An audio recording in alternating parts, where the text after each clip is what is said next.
এই জ্যোতির হলো দাদা।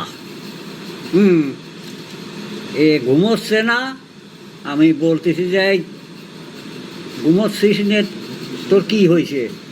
তা দাদু আমার এইখানে জ্বালা হয়েছে। হ্যাঁ, তা শোতো দেখি। তা শুয়ে আমি চোখই দেখিনি। তা বললাম যে তোর ওখানে কি হাত দিছিল? তা বলে সিনথিয়ার দাদু, সৈয়দ আলী। সিনথিয়ার দাদু মানে সৈয়দ আলী। আমি তো চাই এ অন্যায়টা হবে কেন, তার বিচার চাই। আমি এ অন্যায়টা হবে কেন, আমি তার বিচার চাই। আমি তো চাই, কিন্তু আমাদের যে ধরে বেরোবে না। একে তো হিন্দু মানুষ, তারা সবাই মিলে যদি জুটি আমার বাড়ি ধরে, তাহলে তো আর আমি নাই।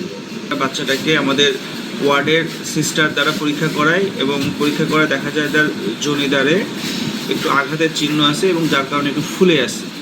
পরবর্তী চিকিৎসার জন্য আমরা মাগুরা ওয়ান স্টার ক্রাইসিস সেন্টারে পাঠাবো। ওখান থেকে গাইনোকোলজিস্ট পরীক্ষা করে এটার সঠিক সিদ্ধান্ত জানাতে পারবেন। আসলে